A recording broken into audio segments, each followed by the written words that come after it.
সরকারকে অপমান করতে পারে, তাহলেই কিন্তু বাংলাদেশকে আবার তারা আরেকটি খাদের ভিতরে নিমজ্জিত করতে পারে। সেই ষড়যন্ত্র তারা অব্যাহত রাখছে। আমি বিশ্বাস করি বাংলার জনগণ তাদেরকে পরাস্ত করবে। আমি স্বরাষ্ট্র উপদেষ্টাকে আমি অনুরোধ করব, যে কোনো মূল্যে বাংলাদেশের এই ধরনের তালবাহনা বন্ধ করুন, পীড়িত করা বন্ধ করুন। আওয়ামী লীগের কোন ব্যক্তিকে যেখানে পাবেন যারা দেশ বিরোধী ষড়যন্ত্রকারী, তাদেরকে অতি সত্বর গ্রেপ্তার করুন।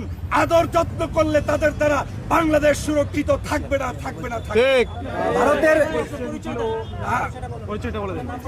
আমি ডক্টর ফয়জুল হক, ফ্যাসিবাদ বিরোধী আন্দোলনে বিদেশ থেকে দীর্ঘ 6 বছর পর্যন্ত লড়াই করেছি। 7 বছরে দেশে আসতে পারিনি। 16 বছর পর্যন্ত জুলুম অত্যাচারের শিকার ছিলাম। আমি অনলাইনে আপনারা বিভিন্ন সময় দেখেছেন, আমার বক্তব্য শুনেছেন। স্বাধীনতার পরে মানে দ্বিতীয় যে বিজয় হয়েছে 5ই আগস্টের পরে বাংলাদেশে আসতে পেরেছি এবং আপনাদের সামনে ভারতে বসে কেউ